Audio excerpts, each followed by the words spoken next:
আসসালামু আলাইকুম। আশা করি সবাই ভালো আছেন। আমেরিকান বাহিনী ক্লান্ত হয়ে পড়েছে। এর একটি বাস্তব সত্য।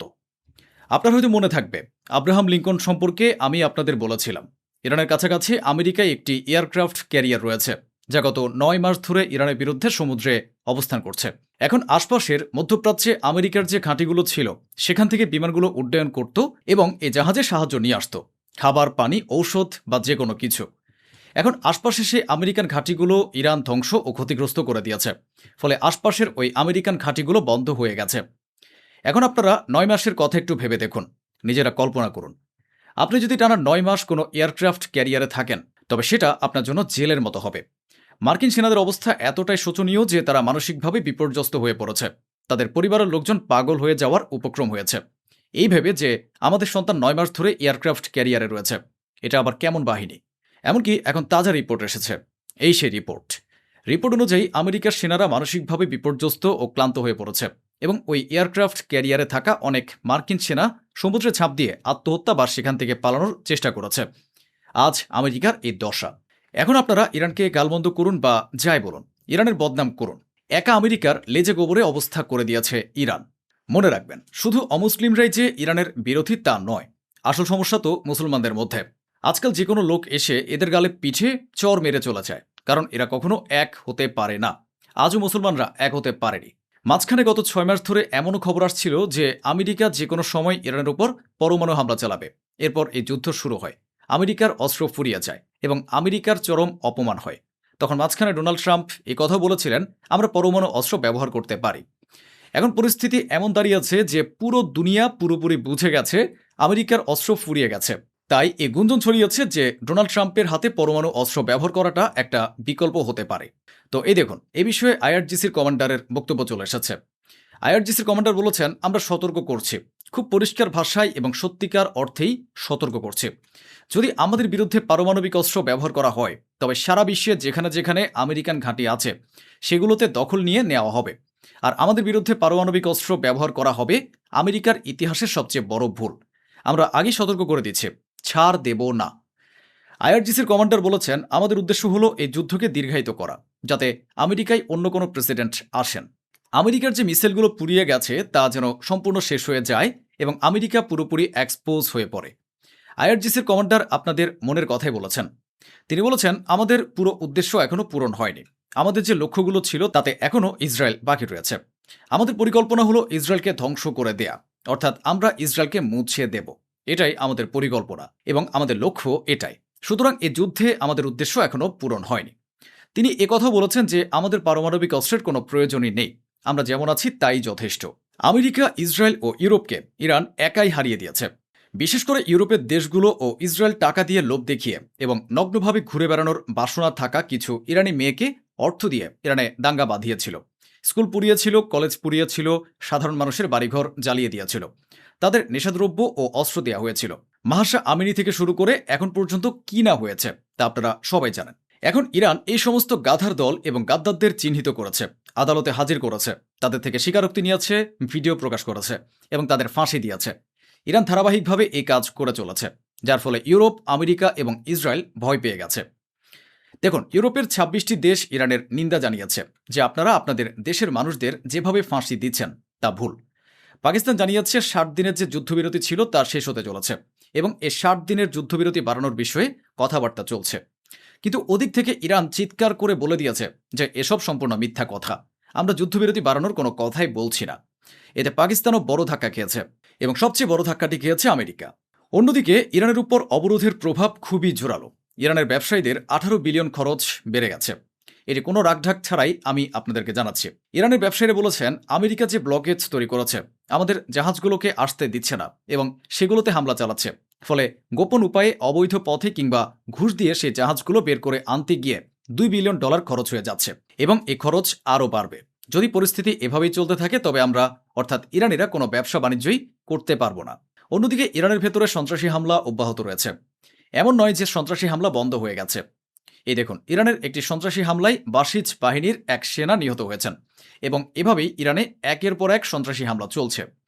ইরান নিশ্চিত করেছে যে তাদের ৭৫% ড্রোন এবং মিসাইল এখন সম্পূর্ণ অক্ষত আছে এবং যে কোনো মুহূর্তে হামলা চালানোর জন্য প্রস্তুত রয়েছে। ওদিকে ইরাকে আমেরিকার সেন্টকম প্রধান পৌঁছেছেন। ছবিটা একবার দেখে নিন। আমেরিকার মধ্যপ্রাচ্য কমান্ডারের সাথে ইরাকে প্রধানমন্ত্রীর সাক্ষাৎ হয়েছে। সেখানে কি জগাখিচুড়ি পাকছে তা আলাদা করে বলার প্রয়োজন নেই। আমেরিকা ইরানের প্রতিবেশীদের নিজেদের দিকে টানার চেষ্টা করছে। এদিকে ইরান কুর্দিদের পিছু নিয়েছে, কারণ তারা সবাই আগে ইরানের ওপর হামলা চালানোর মতো বোকামি করেছিল। ইরাকে কুর্দিদের বিভিন্ন ঘাঁটি লক্ষ্য করে ইরান হামলা ও বিস্ফোরণ ঘটিয়েছে।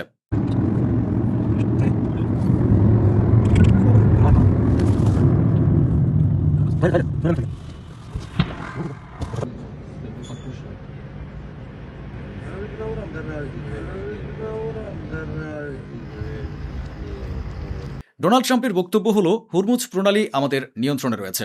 ইরানের সঙ্গে আলোচনা ভালো চলছে, খুব শীঘ্রই চুক্তি হয়ে যাবে। ট্রাম্পের কথার কোনো ভরসা নেই। সারা দুনিয়াকে জিজ্ঞেস করে দেখুন যে আপনারা ইরানকে বিশ্বাস করেন নাকি ট্রাম্পকে। লোকজন এর কোনো জবাবই দেবে না। ডোনাল্ড ট্রাম্পের মুখের সোজাসুজি জুতো বেটা করবে। এই গোলাপি শুও তার লোকজনকে খুশি করার জন্য টুইটও করেছিলেন যে আমরা পুরোপুরি হরমুজ প্রণালী নিয়ন্ত্রণ করছি এবং আমরা নৌ অবরোধ বজায় রাখব। আমাদের খুব শক্তিশালী বাহিনী রয়েছে। ইরানের বিমান বাহিনী, নৌবাহিনী ও স্থলবাহিনী ধ্বংস হয়ে গেছে। তারা গরিব হয়ে পড়েছে। ইরানের মুদ্রার দরপতন ঘটেছে। ইরানে মুদ্রাস্ফীতি বেড়ে গেছে। ইরান তার সেনাদের বেতন দিতে পারছে না। ইরানের সেনারা চাকরি ও কাজ ছেড়ে পালিয়ে যাচ্ছে। এখন প্রশ্ন হলো, যদি ইরানের বাহিনী পালিয়েই যায় এবং ইরানের অস্ত্র ফুরিয়ে গিয়ে থাকে, তবে আমেরিকা জিততে পারছে না কেন? আপনারা সবাই জানেন ট্রাম্প পুরোপুরি হেরে গেছে। ট্রাম্পের এই বক্তব্য রিটুইট করে ইরানের কর্তা ব্যক্তিরা মুখে কিছু বলেননি, কেবল হাসির ইমোজি দিয়ে তার এই বক্তব্য শেয়ার করেছেন। গতকাল আমি বলেছিলাম হরমুজের পরিস্থিতি মোটেও ভালো নয়। এই দেখুন, এটি ইরানের কেশম দ্বীপ, যেখানে সমুদ্রের পানিতে শুধু তেল আর তেল ভেসে বেড়াচ্ছে। অর্থাৎ আমেরিকা এবং ইরান একে অপরের ট্যাঙ্কারগুলোতে এত বেশি হামলা চালিয়েছে যে তেলের ট্যাঙ্কারগুলো থেকে সব তেল সমুদ্রে ছড়িয়ে পড়ছে এবং ইরানের সমস্ত উপকূলীয় এলাকার পানির মধ্যে এখন তেল চলে এসেছে। ব্রিক্স হলো একটি আন্তর্জাতিক সংগঠন, যার সদস্য দেশ তো ইরান বটেই। এখন ইরান ঘোষণা দিয়েছে যে আমরা ওই ব্রিক্সের ব্যাংকিং সিস্টেমের সঙ্গেও যুক্ত হতে যাচ্ছি। বড় কিছু একটা ঘটতে চলেছে। ইউএই, যারা আমেরিকা ও ইসরায়েলের সঙ্গে যুদ্ধের সময় ইরানের উপর হামলা চালিয়েছিল, তাদের থেকে ইরান তাদের সবচেয়ে প্রিয় ট্যাগলাইনটি কেড়ে নিয়েছে, safest country in the world. হ্যাঁ, সেই খেতাবটি ইরান কেড়ে নিয়েছে। আত্মবিশ্বাসের ছিঁড় ধরাই এবং দিশেহারা হয়ে ইউএই এতদিন বলছিল যে আমেরিকার উচিত ইরানের উপর হামলা চালিয়ে যাওয়া। কিন্তু এই দেখুন, আপনার স্ক্রিনে রিপোর্টটি দেখে নিন। খবর এসেছে যে ইউএই এর সরকারি বিমানগুলো উড়াল দিয়ে তেহরানে গিয়েছিল। তেহরান থেকে সেই বিমানগুলো আবার ইউএইতে ফিরে এসেছে। কারা গিয়েছিল? তারা কি ইরানের কাছে ক্ষমা চাইতে গিয়েছিল, ইরানের সামনে নতজানু হতে গিয়েছিল, নাকি ইরানের সাথে কোনো গোপন চুক্তি করতে গিয়েছিল? তা সময় বলে দেবে। এদিকে আমেরিকা মধ্যপ্রাচ্যে তাদের সমস্ত দূতাবাসে জানিয়ে দিয়েছে যে এখন থেকে প্রস্তুত হয়ে যাও। এই যুদ্ধ দীর্ঘস্থায়ী হতে পারে। দীর্ঘমেয়াদী যুদ্ধের জন্য প্রস্তুত হও। আমেরিকান বাহিনীর অবস্থা এমন হয়েছে যে তাদের গলায় কাঁটার মতো আটকে গেছে, কিছুতেই বের হচ্ছে না। তারা খুব জোর লাগানোর চেষ্টা করছে। এখন আমেরিকা একের পর এক মিথ্যা বলে এতটাই অপমানিত ও লজ্জিত হয়ে গেছে যে আমেরিকার সেনারাই এখন ডোনাল্ড ট্রাম্পকে উল্টো কথা শোনাচ্ছে।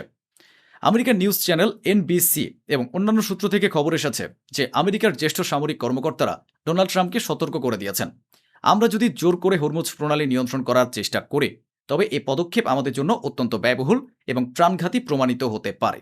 অর্থাৎ এতে মৃত্যু হতে পারে, বড় ধরনের ক্ষতি হতে পারে এবং আমাদের মারাত্মক লোকসান হতে পারে।